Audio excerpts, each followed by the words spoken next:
அஸ்ஸலாமு அலைக்கும் வரஹ்மத்துல்லாஹி வபரகாத்துஹு.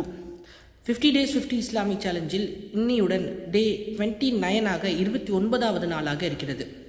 இன்றைய தினத்திலே நாம் பார்க்க போவது, நீங்கள் ஒரு நாளில் வெற்றி அடைந்தீர்கள் என்று சொன்னால் எதை வைத்து கணக்கிடுவது? நான் அதிகமாக சம்பாதித்தேன் அல்லது அதிகமாக உறங்கினேன், ஓய்வெடுத்தேன் என்பதால் இது உங்களுடைய வெற்றியாக ஆகிவிடுமா? இல்லை.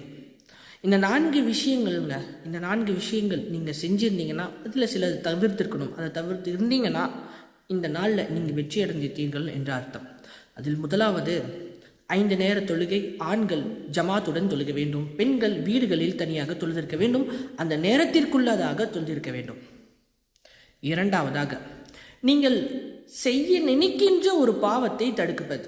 அதாவது நம்ம செய்யும் பாவம் சில பாவங்கள் செய்யாமல் தான் இருப்போம். உதாரணத்துக்கு சில பேர் வீட்டில் டிவி இருக்காது, படங்கள் பாட்டுகள் பார்க்காம இருப்பீங்க. அந்த பாவத்தை நான் தவிர்த்து அப்படி கிடையாது.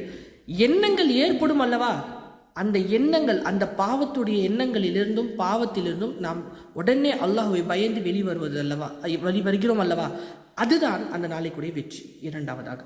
மூன்றாவதாக, பார்க்க வேண்டியதை பார்த்தும் பார்க்கக்கூடாததை தவிர்த்தும் இருந்தால் அந்த நாளுக்குரிய வெற்றி. புரியல சார்? அப்படின்னா பார்க்க வேண்டியதை பார்ப்பது அப்படின்னா நான் குர்ஆனை பார்த்து ஓதுவது, அதே போல் தாய் தந்தையர்களை நல்ல எண்ணங்களுடன் நோக்குவது, அதே போல் நல்ல விஷயங்களை பார்ப்பது, ஹதீஸ் கிதாபுகளை பார்ப்பது, உலமாக்களை தொடர்பு கொண்டு இறை நேசர்களை பார்ப்பது போன்ற பல்வேறு நல்ல விஷயங்களை பார்க்க வேண்டியதை பார்ப்பது. அதே போல் எந்த இடத்தில் பார்வை தாழ்த்தப்பட வேண்டுமோ, அந்நிய பெண்கள் முதல் அதே போல் அனாச்சாரங்கள் நடக்கும் இடங்கள் வரை நாம் பார்வையை தாழ்த்தி கொள்ள வேண்டும்.